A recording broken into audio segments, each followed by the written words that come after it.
Welcome to a Mr. P Does It. Today we're going to show you how to do this fall lantern. I don't know about you, but I love fall decor. I love this time of the year. So I started taking some pine boards that were 3/4 by 1 inch. This is great for using up some scrap wood. The long boards were 8 inches, the short ones were 5. I just glued and air nailed those together to make a rectangle. And then I had a couple extra 5-inch pieces that I used to connect those two rectangles. Again, just gluing and air nailing those together to make myself a cube.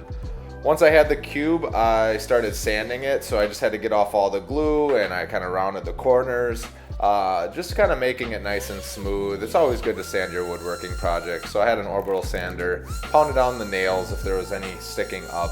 And then once I had all that perfected, I moved on to a base. The base was 8 inches by 8 inches. And then I just glued the base and kind of smeared it around with my fingers to get some nice contact with the glue. And then I took the nail gun and I just kind of had the nail gun at an angle, and I shot those nails into each side of the cube because my nails were a little bit longer, so I needed to go at a diagonal.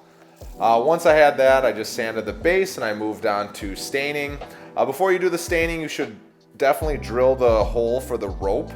But I actually just spray painted this, and once it was dried, I moved on to the more decorative part of this, which is the jar that I bought from Amazon. It's plastic. I just drilled a hole in the bottom because it's going to get a screw to fasten it down to the lantern. And then I had these fake leaves that were also from Amazon. I just glued them around the bottom of that jar so it's like sitting on leaves.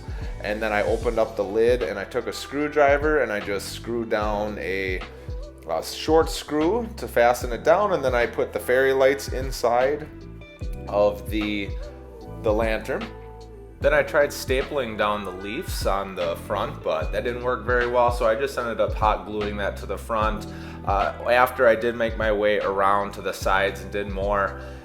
And then, yeah, this is me doing the hole after for the rope. Again, do this before you stain. I bought these cool little brackets from Amazon, and here's the finished product, guys. Follow these steps and make yourself a fall lantern. Thanks, and follow for more content. Have a great day.